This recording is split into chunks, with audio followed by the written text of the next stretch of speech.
X80 smart போனை பார்த்தனே எனக்கு முதல்ல ஞாபகம் வந்து இந்த போனோட டிசைன் பார்க்கறதுக்கு எங்கேயோ ஒரு ரெட்மி போனை பார்த்த மாதிரி ஒரு சின்ன ஃபீல் இருந்தது. காரணம் சில அல்ட்ரா சீரிஸ் ரெட்மியோட அல்ட்ரா சீரிஸை பார்த்த மாதிரி அந்த ஒரு டிசைன் இங்கே இருந்தது. ஆனால் கொஞ்சம் ஸ்பெசிஃபிக்காக சில விஷயங்களை இங்கே மாற்றி பண்ணியிருக்காங்க.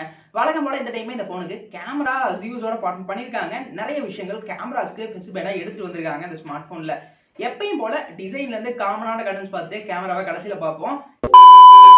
திருப்பூர் தாராபுரம் ரோட்டில் இருக்கக்கூடிய சுப்ரீம் பேரடைஸ் இவங்க தான் அந்த மொபைல் நமக்கு வந்து வீடியோ எடுக்க பர்மிஷன் கொடுத்தாங்க. இங்கே எல்லா விதமான மொபைல்ஸும் அவைலபிளாக இருக்குது. ரீசெண்டாக லான்ச் ஆன Xiaomi 12 Pro கூட இவங்க வந்து வச்சிருந்தாங்க.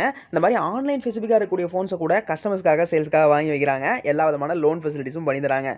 இங்கே போய் ட்ரை பண்ணி பாருங்கள். உங்களோட கான்டாக்ட் டீட்டெயில்ஸும் உங்கள் டிஸ்கிரிப்ஷனில் கொடுத்துருக்கேன். லொக்கேஷனும் டிஸ்கிரிப்ஷனில் பின் பண்ணியிருக்கேன். எல்லா புது மொபைல்ஸுமே இருக்குது. இந்த ஃபோனோட அந்த டிசைன் அப்படின்னு பார்த்தோம்னா இந்த டைம் கிளாஸ் தான் யூஸ் பண்ணியிருக்காங்க. ப்ரீமியமாக நல்ல ஒரு ஃபீல் இருக்கு. ஆனால் அந்த அளவுக்கு கிளாஸ்ன்னு தெரியாத மாதிரி கொஞ்சம் நாய்ஸும் யூஸ் பண்ணியிருக்காங்க. அந்த அளவுக்கு ஸ்லிப்பரியா இல்லை, ஓரளவுக்கு நல்லா வந்து கிரிப்போட தான் வந்து இருக்கு. கேஸும் கொடுத்துட்றாங்க கூடவே. அதுவும் நம்ம என்ன கலர் ஃபோன் வாங்குறோமோ அந்த கலர் இருக்கு. மொத்தம் 2 கலர் இங்கே அவைலபிள் இருக்கு. ஒன்று பிளாக் அண்டு ஒரு மாதிரி ஸ்கை ப்ளூ கலர் மாதிரி 2 கலர் அவைலபிள் இருக்கு. நம்ம கிட்ட இருக்கிறது இந்த பிளாக் கலர் வேணும் தான் வீடியோ எடுக்க பர்மிஷன் கிடைச்சது. அதனால அந்த கலரை எடுத்தோம். பார்க்கறதுக்கும் நல்லாவே இருந்தது. இங்கே கேமரா இருக்கக்கூடிய ஏரியா அப்படின்னு பார்த்தோம்னா நல்லா க்ளோயிங்காக பளபளன்னு கொடுத்துருந்தாங்க. கிளாஸியாக நல்லா இருந்தது. கேமராஸ் பிளேஸாக இருக்கக்கூடிய அந்த ரவுண்ட் பிளேஸில் மட்டும் பெருசாக க்ளோயிங்காக எதுவும் இல்லை. நார்மலாக ஒரு 3 கேமரா இருக்கக்கூடிய செட்டப் அண்ட் யூஸுங்கிற அந்த ஒரு டேக்ல இந்த மாதிரியான விஷயங்களோட அந்த செட்டப் பேக்கில் இருந்தது. ஃபோனோட சைட்ஸ் செட்டப்ஸ் அப்படின்னு பார்த்தோம்னா அலுமினியம் ஃப்ரேம்ஸ் கொடுத்துருந்தாங்க. நமக்கு ரைட் சைடில் volume rockers power off on button கீ கொடுத்துருந்தாங்க. பாட்டம்ல internal speakers, charging port and SIM ஸ்லாட்டும் கொடுத்துருந்தாங்க.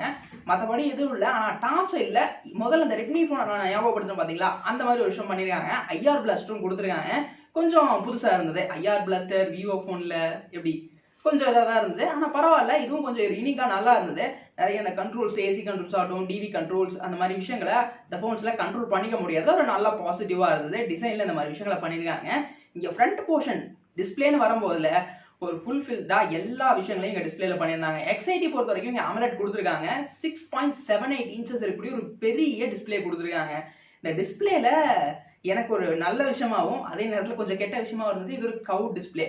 பொதுவாக இந்த கவ் டிஸ்பிளே வந்ததுனாலே ஒரு ப்ரீமியம் ஃபீல் நல்லா வந்துடும். ஆனால் சில பேருக்கு இருக்கிறது இதுக்கு ப்ரொடக்ஷனுக்கு நம்ம யூஸ் பண்ணுறதுக்கு எந்த ஒரு ப்ரொடக்ஷன் கிளாஸஸையும் யூஸ் பண்ண முடியாது.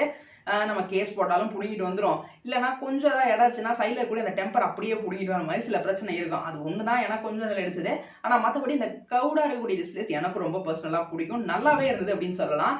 பார்க்கறதுக்கும் சூப்பராக ஒரு லுக்கில் கொடுத்துருந்தாங்க. இந்த டிஸ்பிளே 120 Hz வரைக்குமான ரெஃப்ரெஷ் ரேட் அண்ட் HDR10+க்கான சப்போர்ட்டும் ஸ்க்ரீனில் கொடுத்துருக்கிறது இன்னும் நல்லா இருந்தது. பிரைட்னஸ் லெவல் அப்படின்னு வரும்போது இங்கே அவுட்டோர் ஆகட்டும் இன்டோர் ஆகட்டும் எல்லாத்தையுமே தட்டி தூக்கும்போ அப்படிங்கிற மாதிரி 1500 நிட்ஸுக்கான பீக் பிரைட்னஸ் லெவலில் ஸ்க்ரீனில் கொடுத்துருக்காங்க. இது இன்னமே ரொம்ப நல்லா இருந்தது அப்படின்னு தான் சொல்லணும்.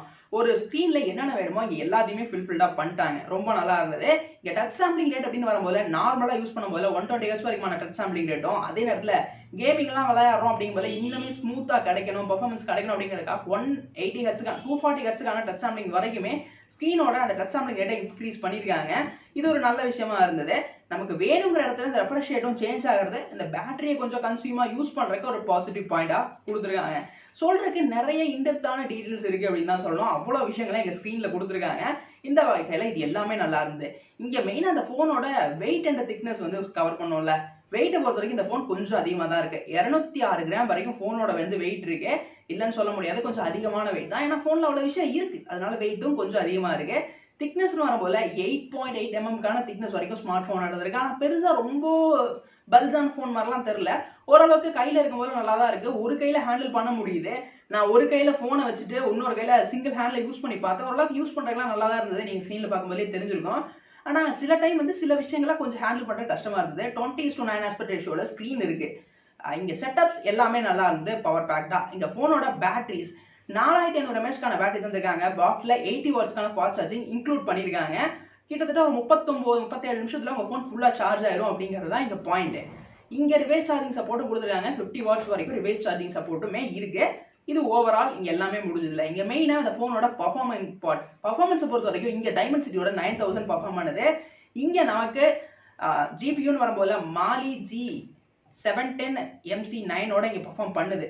பர்ஃபார்மன்ஸ் வைஸில் பெட்டரான ப்ராசஸர் 8 Zen ஈக்குவல் பண்ணக்கூடிய டைமென்சிட்டியோட 9000 இங்கே பர்ஃபார்ம் பண்ணுது. கேமிங்க்கு வேற லெவல். முதலே சொன்ன மாதிரி இந்த டச் சாம்பிளிங் எல்லாம் இம்ப்ரூவ் பண்ணியிருக்கனால கேமிங் பெர்ஸ்பெக்டாக வாங்கணும் அப்படிங்கும்போது இது கண்டிப்பாக ஒரு வேற லெவல் ஸ்மார்ட் ஃபோன்னு சொல்லலாம். இங்க இவ்வளவுலாம் கவர் பண்ணிட்டோம், முன்னாடியே சொல்றோம். இங்க நம்ம ஸ்பெசிஃபிக்கா இந்த போனோட கேமராஸ் அப்படின்னு வரும்போது பிரைமரி ஒரு 50 மெகாபிக்சலுக்கான சென்சாரும், செகண்டரியா ஒரு 12 மெகாபிக்சலுக்கான அல்ட்ரா வைட் அண்ட் ஃபைனலா ஒரு 12 மெகாபிக்சலுக்கான டெலிஃபோட்டோ லென்ஸ் அப்படிங்கிற மாதிரி ஒரு 3 கேமரா இருக்கக்கூடிய செட்டப் தந்திருக்காங்க.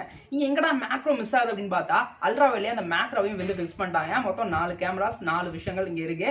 கேமராஸ் பொறுத்த வரைக்கும் பிரைமரியா இருக்கக்கூடிய சென்சார்ஸ்ல நம்ம 4Kல 60 fps வரைக்கும் வீடியோ ரெக்கார்ட் பண்ணக்கூடிய ஆப்ஷன் கொடுத்துருக்காங்க. அது போக இந்த டைம் இந்த போன்ல பெரிய ஸ்பெஷாலிட்டி அந்த ஸ்டேபிளைசேஷன் தான். OIS ஓட சப்போர்ட்டும் இருக்கிறது இந்த கேமராவை இன்னுமே நல்லா இருந்தது. சில கிளிப்பிங்ஸ் எங்களால கடைக்குள்ள எந்த லெவல்ல என்னால எடுக்க முடிஞ்சதோ அந்த மாதிரியான கிளிப்பிங்ஸ் மட்டும் எடுத்தோம். சில போட்டோ சாம்பிள்ஸும் எடுத்தோம். அந்த வகையில பாக்குறதுக்கு ரொம்பவே நல்லா இருந்தது. கடைக்குள்ள ப்ராப்பரான லைட்னிங்லாம் இருந்தனால ஃபுட்டேஜ் ரொம்பவே சூப்பரா வந்துன்னு சொல்லணும். நாய்ஸ் டிஸ்டர்பன்ஸ் பெருசா எதுவுமே இல்லை. ரொம்ப பார்க்கறதுக்கு வேற லெவலில் தான் அந்த ஃபுட்டேஜ் கிளிப்பிங்ஸ்லாம் இருந்தது. 60 fpsல ரெக்கார்ட் பண்ண முடியாது. அந்த வீடியோட ஸ்மூத்னஸ் அப்படிங்கிறது ரொம்ப நல்லா இருந்தது. ஏன்னா நான் வந்து ஃபர்ஸ்ட் டைமா இந்த அளவுக்கான ஒரு ஸ்மூத்னஸை ஃபீல் பண்றேன். நான் வந்து அதிகமாக 30 fpsலாம் வீடியோ ரெக்கார்டு எடிட்டிங் எல்லாமே போறனால இது கொஞ்சம் எனக்கு புதுசாக இருந்தது. அந்த ஃபோனோட பர்ஃபார்மன்ஸ் ஃபீலிங்கே ரொம்ப நல்லா இருந்தது அப்படின்னு தான் சொல்லணும். செகண்டரியா இருக்கக்கூடிய அந்த 12 மெகாபிக்சலுக்கான அல்ட்ரா வைட் பெட்டரான ஒரு பர்ஃபார்மன்ஸ், நல்ல அவுட்புட், அதே நேரத்தில் கலர் கிரேடிங்ஸ் எல்லாமே நல்லா பண்ணியிருந்தாங்க. இந்த டைம் இதுக்காகவே சிப்செட் V1ங்கிற ஒரு எக்ஸ்ட்ரா ஒரு சிப்செட்டை இங்கே பர்ஃபார்ம் பண்ணுறதுக்கு யூஸ் பண்ணியிருக்காங்க. அது இன்னுமே கூட நல்லா இருக்கு அப்படின்னு சொல்லலாம். இங்கே இந்த கேமராவை நல்லாவே ஆப்டிமைஸ் பண்ணி இன்னுமே கலர் கேப்ஷன்ஸை ரொம்பவே நல்லா எடுத்து தருது. அதுக்காக யூஸ் பண்ணியிருக்காங்க. மெயினாக இந்த சிப்செட் அவங்க யூஸ் பண்ணது நைட் கேமராஸ்க்காக. அதிகமாக நைட் ஃபோட்டோஸ் எடுக்கணும் அப்படிங்கும் போது அதை நல்லா பெட்டர் பண்ணி கொடுக்கணும் அப்படிங்கிறதுக்காகவே இந்த சிப்செட் இம்ப்ளிமெண்ட் பண்ணியிருக்காங்க. நான் நைட் ஃபோட்டோஸ்க்கு ரொம்ப டார்க்கான இடத்துல கூட நல்ல லைட்னிங்ல ப்ராப்பராக சூப்பராக ஃபோட்டோ எடுத்து தரணும் அப்படிங்கிறதுக்காக தான் இந்த விஷயத்தை இம்ப்ளிமெண்ட் பண்ணியிருக்காங்க. மேக்ரோ ஃபோட்டோஸ்னு வரும்போதையும் நல்ல ஒரு அளவுக்கு பெட்டராக இருந்தது. நமக்கு Android 12 வருது அப்படின்னு சொன்னோம். அவுட் ஆஃப் தி பாக்ஸ் வந்து இதெல்லாம் OS வருது. இங்கே நமக்கு 8 ஜிபிக்கான ரேம் அண்டு 128 256 ஜிபிக்கான வேரியன்ஸ்லாம் இருக்குது. ஒரு 54,000 ரூபாய் வரைக்கும் எல்லாம் ப்ரைஸ் போகுது.